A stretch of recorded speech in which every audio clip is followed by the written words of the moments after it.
Good morning guys, and welcome back to another video from me, That Running Girl.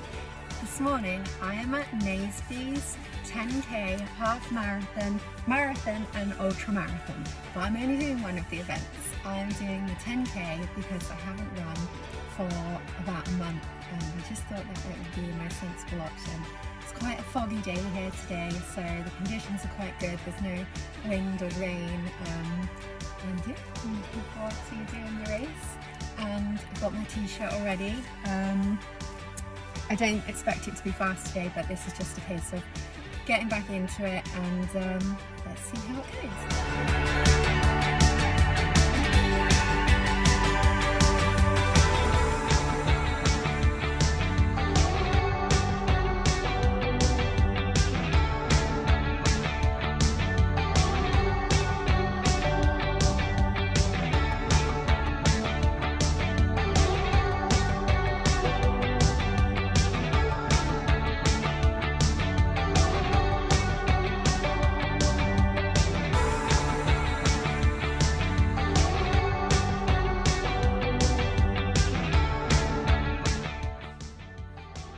Good evening runners, and welcome back to another video from me, That Running Girl. In today's video I'm going to do a bit of a race recap on the first race that I ran since my broken toe injury, and I'm just going to talk you through what I did to heal my broken toe, how the race went today, and all that good stuff. So basically I broke my smallest toe on my left foot just under 5 weeks ago now, while I was in Mexico. The profile of my broken toe very much matched what a broken toe, classic kind of symptoms online was, in that the first week it was insanely swollen. I couldn't get a shoe on. It was really hot to touch and inflamed.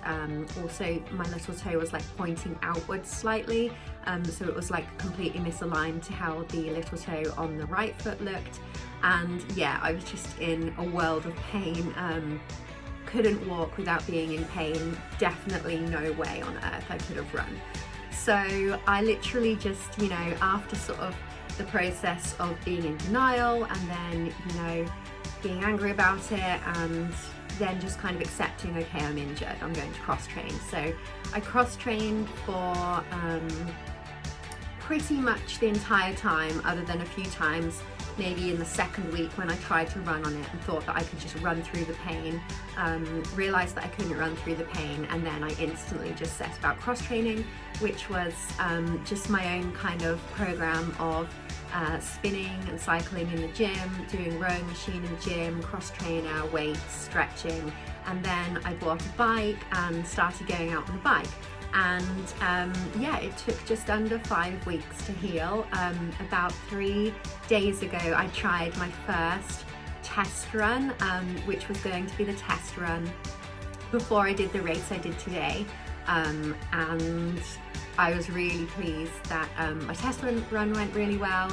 I wore some super cushion shoes called Nike Invincible, which I'm going to do a review video on soon, because I think they are the absolute perfect shoes to wear if you're coming back from any kind of foot injury, like a metatarsal stress fracture or a broken toe, metatarsalgia, maybe even piriformis syndrome or any kind of Achilles problems, because they're so super cushioned, but they have this springy responsiveness that I've never felt in a shoe before. I would imagine that they're relatively close to carbon plated shoes in terms of the feel of them, but yeah, I'm going to do a review video on that very soon.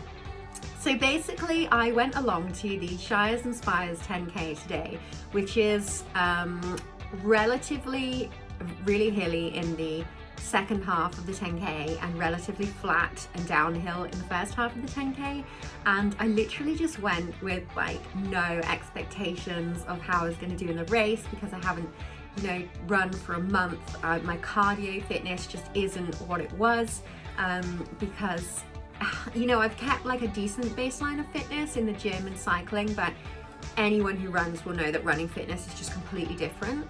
So I wasn't expecting my cardio levels to be good today, and I definitely felt that I obviously need to fine tune my cardio from, you know, 3-4 miles in, but I literally just went along with the expectation of running the race and getting a t-shirt, getting a finisher medal. I just wanted to be back in that atmosphere. So I was pleasantly surprised when I actually came away with second woman today. And so the first 3 miles I ran at a relatively good pace, I think, considering I haven't run in a month and I've been injured. So my first mile was 7.1 minute mile, my second mile was 7.2 minute mile, and my third mile was 7.4 minute mile. Then my pace completely dropped off a cliff because the profile of the race just literally went like that. And I was literally just jogging for a bit and maybe do some strides for a bit, and then I'd jog for a bit again. But I certainly didn't feel like I was like racing a 10k in the way that I would have raced a 10k in the past. You know, wouldn't have stopped ever. In a flat 10k I wouldn't ever stop, and my pace would be pretty consistent throughout the whole thing. But because there were so many hills thrown in the last half of the race, it did make it quite difficult, coupled with my, you know, cardio fitness, which just isn't where it was because I've been injured. But yeah, from the gun, there was one woman who overtook me almost instantly. So I just kind of settled into second position, and I was thinking to myself during the beginning of the race, there is no way you're going to be able to hold second position. Like, it's just not happening. You've been injured. Just suck it up and enjoy the race. Like, the tide of humanity is going to pass you soon. And so I got sort of 5k, you know, 4 miles into the race, and I realized, okay, the tide of humanity isn't actually passing me. I'm still second place in the race, which was really, really encouraging. And I was thinking to myself, you know, if I just push on, if I keep at this kind of pace and kind of effort levels, then I might actually be able to get a, you know, first, second, third finish, which was super exciting, given that I haven't won anything for so long. And my last race was a disaster, the Milton Keynes Half Marathon in March. And I literally just wanted to feel good in the race today. I didn't really care about times, didn't care about positions. And so when I got to about 5 miles in, I looked around once more and there was literally no one behind me. And I thought, well, even though I'm sort of, you know, striding, you know, jog for a bit, do some strides for a bit, jog for a bit, and sort of survive my way up these hills, I'm still second place, I'm still second woman.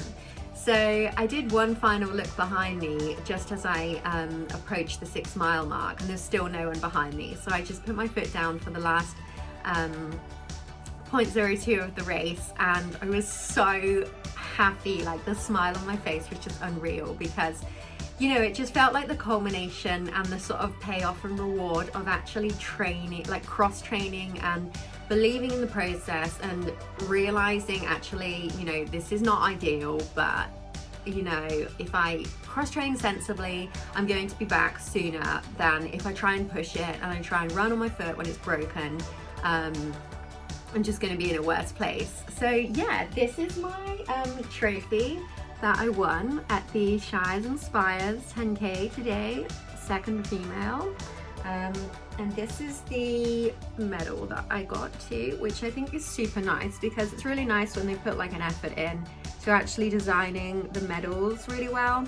So this one says 4 journeys, 1 destination.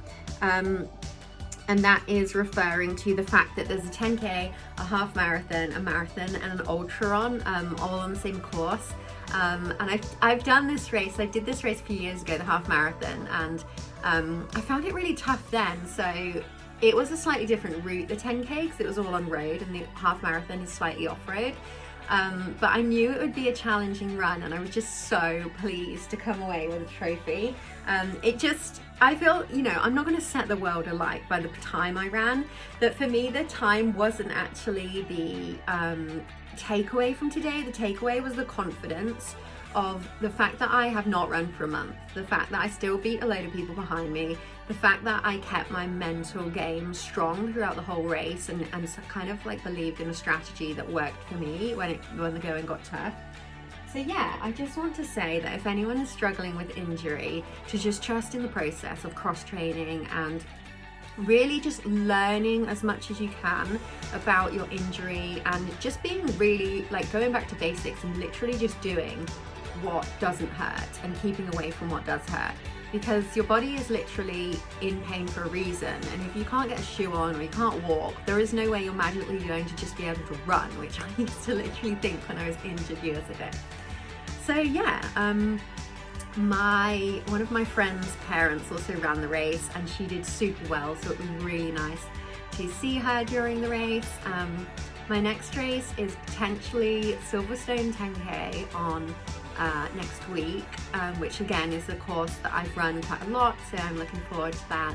And just kind of getting the races in almost as like speed training at the moment, because there are so many fast, decent races on currently in like May, June, July, that it kind of makes sense to do them just as speed drills rather than just go out and try to do speed drills on my own. And also I get to see, you know, so many running friends, and it just puts me in such a good mindset for everything else in my life. So yeah, I've attached some pictures and videos to this little race recap, so enjoy those, and until then I will see you in my next video. Bye.